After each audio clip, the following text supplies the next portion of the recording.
Hello, it's Jim Hutchens for the Jerusalem Connection Truth Report for this week.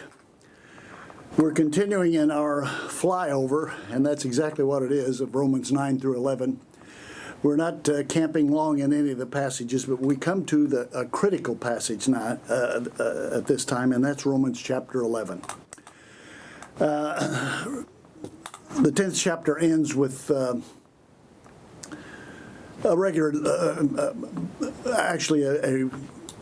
negative note.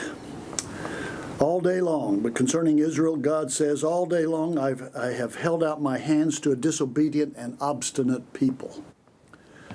And Romans chapter 11 begins this way, picks right up on that understanding, that context.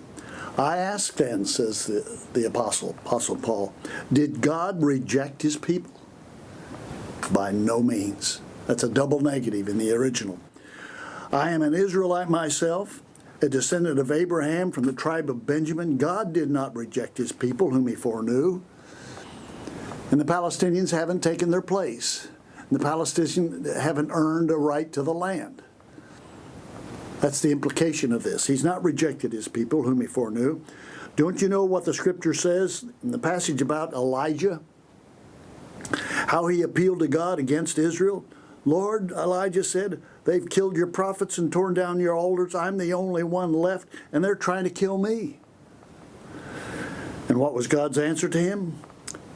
I have reserved for myself 7,000 who have not bowed the knee to Baal.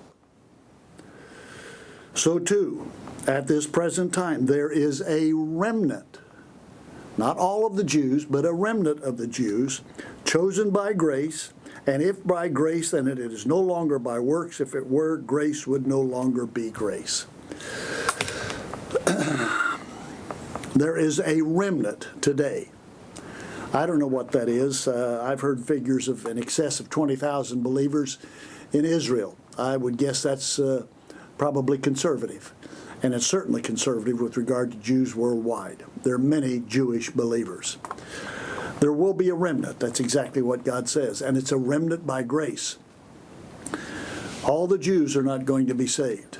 All Gentiles, obviously, are not going to be saved. There's a remnant of both. A remnant of both that will make up the Israel of God.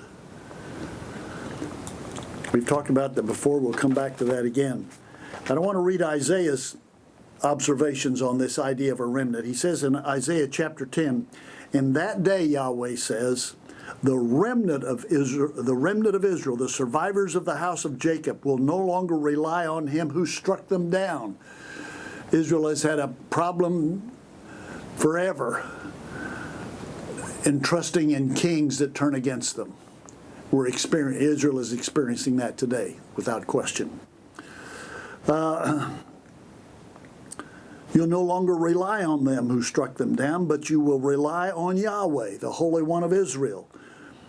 A remnant will return, a remnant of Jacob will return to the mighty God, and though your people, O Israel, be like the sand by the sea, only a remnant will return. Now, do we know the size of that? As I say, no, there's no way to know that exactly. But I think we have an indication of it from Amos chapter 3 and verse 12, where he says, Yahweh says this, as a shepherd saves from the lion's mouth 2 leg bones and a piece of an ear. 2 leg bones and a piece of an ear. So will the Israelites be saved. Now, 2 leg bones and a piece of an ear is not much of a total lamb, a total sheep. But I think it's an indication of what God is going to do. There will be a remnant. And as Paul says in Romans chapter 11, so too, verse 5, so too at the present time there is a remnant chosen by grace, and if by grace, then it is no longer by works. We are saved by grace through faith, and that, even the faith, is not of yourselves. It's a gift of God, not of works, lest any man should boast. And that's the truth.